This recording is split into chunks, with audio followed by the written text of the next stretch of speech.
The ACLU sent a letter to a Southwest Georgia County Election Board warning that its proposed closure of 7 polling places was discriminatory against black voters.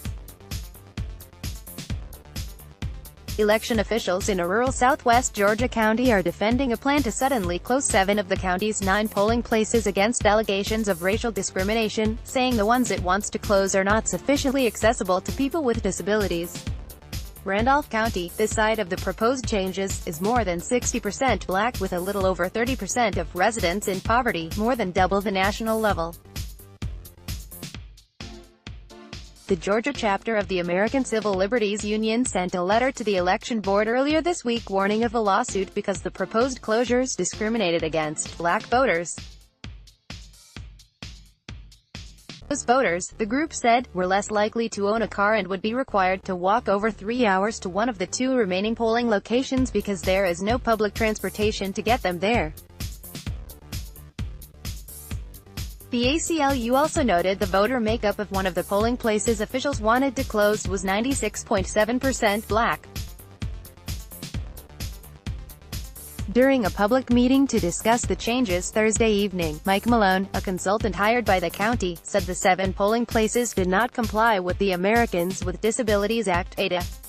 Officials said they don't have time to fix them, so they would close them instead, WALB reported. Sean Young, the ACLU of Georgia's legal director, attended the meeting Thursday night and dismissed the suggestion that a lack of ADA compliance meant the polling places had to close. Randolph County residents who attended were also skeptical of the excuse, according to local reports. If a government building is not ADA compliant, the solution is to make them ADA compliant. If you cut your hand, you don't chop off your arm, you heal the wound, he said. They have had decades to fix these issues and have had elections in these polling places. The better question is why haven't these issues been fixed?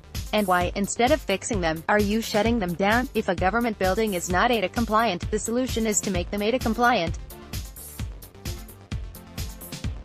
If you cut your hand, you don't chop off your arm, you heal the wound. Sean Young, legal director of the ACLU of Georgia. Todd Black, the county's director of elections and registration, did not return requests for comment. A second public meeting is scheduled for Friday night. A vote is expected August 24. In the letter to the county board, the ACLU said there was evidence of discriminatory intent in the proposal. They pointed to the fact that Stacey Abrams, the first female black nominee for governor from a major party, will be on the ballot this fall. This is a black belt county that has twice the rate of African American population as the rest of the state. With the ugly history of voting discrimination that Georgia is a part of, you need to think twice before you eliminate 75% of the polling places in a majority black county. Young said, "We have expected high turnout this fall. You have to ask, why were these polling places enough for the primary and runoff earlier this year, but not good enough for this November's election?" he added.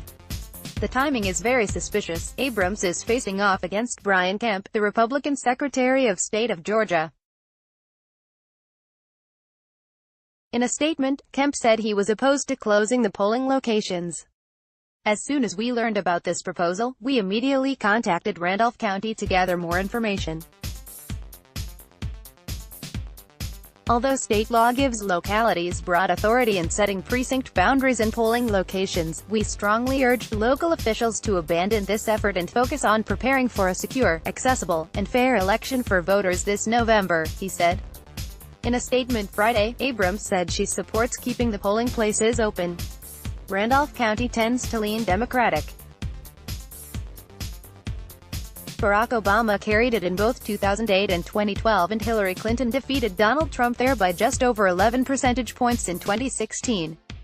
Georgia was one of 9 states that had to seek approval from the federal government before making changes to its election practices under the 1965 Voting Rights Act.